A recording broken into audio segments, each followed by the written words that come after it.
Hey, what's up everyone, Danny here. In this video, I'm going to show you a computer I put together for roughly $300 for a small competition called eBay Blitz between myself, Greg of Science Studio, and Ozzy of Ostock's Hardware. If you're interested in the full list of rules for this competition and some of the deal hunting that I did for it, I'll have that video linked in the description below as well as in the title card in the corner there. But in a nutshell, we had to piece together the best gaming computer we could for $300 or less, and we had to buy all the parts from eBay. So here's what I put together.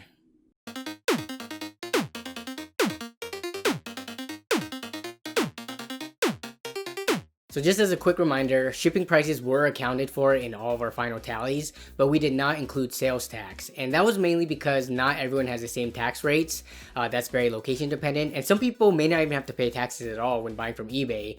So we decided to remove that variable so that no one had an unfair advantage or unfair disadvantage. But just keep in mind, if you're using these videos as build guides, you should definitely factor tax into your budget because that's definitely a real expense. So here are all the packages, which were really satisfying to gather up and unbox once they were all delivered. We gave ourselves only 1 week to purchase all these parts, but I ended up actually buying all my parts within a 24-hour span because I'm not really a fan of bidding, and the majority of my eBay pickups are usually either make an offer or buy it now just for quicker purchasing. First, let's talk about the processor I went with, the i7-2600. In the $300 price range, Ryzen was simply too expensive because the motherboard, RAM, and processor alone would leave me with too little money for the remaining parts. At $300 or less, you're definitely going to be looking at older platforms, and the ones that are most popular will be the consumer Sandy or Ivy Bridge i5s and i7s, or Xeons from around the LGA 2011 or 1366 socket. I ultimately chose Sandy Bridge though because the processors are typically moderately priced, but the motherboards are dirt cheap if you go with an OEM office tower motherboard. The one I got was a Dell one for $16. On the other hand, most of the high core, high thread count Xeon options would involve a cheaper processor, but the compatible motherboards can be pretty expensive.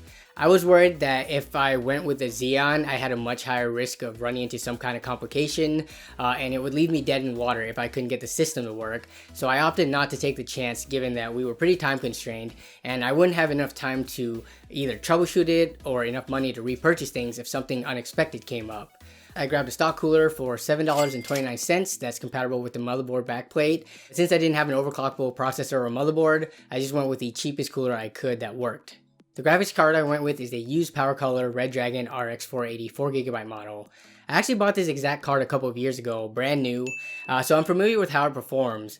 And while it's only a single fan model and one of the lower tier RX 480s, it was also less than $80, and it was by far the cheapest 480 or 580 I could find, so that's why I went with it. I came across some mining RX 570s for around $65, but I opted to spend the extra $15 for the extra performance. I bought 16GB of ADATA XPG memory for $38. The RAM capacity actually won't make too much of an impact for the 3 synthetic benchmarks we're doing, but modern games are starting to use well over 8GB, and when that happens, it can cause massive frame drops that result in horrible 1 and 0.1% lows. So I'm actually going to have other uses for this build aside from this competition, which you'll see in a future video. But for the purposes of this competition, however, I likely overspent a little bit on the RAM going for the 16GB. For storage, we all agreed that we'd use the same SSD because we didn't want anyone to troll with like a $3 80GB hard drive from over 15 years ago, which would work for the competition but be a horrible decision. So we went with the 240GB 2.5-inch ADATA SU630, which was $28.99 with free shipping, and we all added that to our build costs. Next is the power supply. In my experience, eBay is not the best place to buy a used power supply. It's definitely one of the last places I look if I'm trying to buy one used. I'd recommend your local market or just buying one new because eBay's used offerings cost almost as much as a new power supply that you can grab on either Newegg or Amazon. But since we had to buy everything from eBay, I went with this Corsair CX500 for $35. The day I purchased this, it was the best one that I could find from a familiar brand, among the many other unknown sketchier looking ones that I'd never heard of. There was not a huge selection when I was looking, and I'm pretty sure the other two competitors also faced a similar challenge. And last but not least, the case. I bought a DIY PC M28TG for $35.95. So technically we could have just bought the cheapest thing we found because the rules only said that we needed to have a real case. You know, we couldn't have like a cardboard box case, or we couldn't just have all the parts laying out on the table like an open test bench style. So I ended up going with this case because all the other like absolute cheapest usable cases I found were these really bad cramped micro towers with no side window, and they just straight up looked like they were a decade old.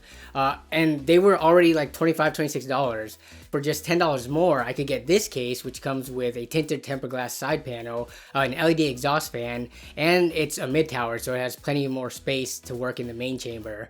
So that's why I went with it. So those were the parts, and here's the complete build list and price summary, which came in just under $300. Building in the DIY PC M28 case was an okay experience. The cable management was my only big complaint that I have about it. There isn't much room on the back side behind the motherboard tray, so I ended up having to shove all the extra cables in the hard drive cage to hide them out of the way. I built it much worse though. The fact that this was a mid tower made it tons better than the low-end micro ATX towers that I typically build in for these super cheap builds. The tinted glass is a nice bonus to the case though. It does a great job at hiding the hideous motherboard as well as that stash of cables stuffed in the drive bay. Given that it's a tempered glass case at only $35 from a budget brand, I'd say it pretty much met my expectations. Alright, it's time to look at the performance. Unfortunately, I did not hit the Silicon Lottery with the RX 480, as I couldn't get it to go past the stock 1266 MHz core boost clock. Like I said earlier, I've had this exact model in the past, and with the other card, I was able to squeeze out an additional 100 MHz on the core. But this one from eBay did not want to budge at all. I tried different drivers, I tried different BIOS, I upped the voltage, nothing would get it to tick past 1266 MHz, no matter what I did. For this competition, we're being scored on the Cinebench R15 multi-core run, Unigen superposition at preset medium 1080p settings, and the standard 3D Mark Firestrike test. These were chosen because they're all pretty much staples in PC benchmarking, they're all free, and they're all automated so that they can be repeated consistently across multiple users. So in Cinebench, I scored 607. In superposition, I scored 7,428, and in Firestrike, I scored 10,451. Now, those are synthetic benchmarks, which are ideal for competitions like this, but they don't completely give you the picture of what real-world gaming performance is like. So because of that, I ran a few additional gameplay benchmarks with some popular shooters that someone might want to use a build like this for. I also threw in some Assassin's Creed Odyssey gameplay, which is definitely the most demanding title that I own, to show that this build is more suited for like MOBAs and shooters, and it'll start to show its age when you start trying to throw like the latest AAA titles at it, like games with super huge open worlds and like the most demanding graphics. And as a reminder, this is a complete competition aside. It's not a part of the competition at all, actually. It's solely for those interested in building something similar and wanting to see more gaming performance. So let's roll those benchmarks.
So there you have it. That was my entry to the first season of eBay Blitz.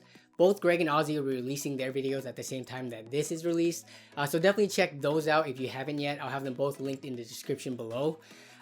Also, Greg will be releasing a video on his channel showing the live benchmarking that we did during a group video call, and that shouldn't be too far from when this is released.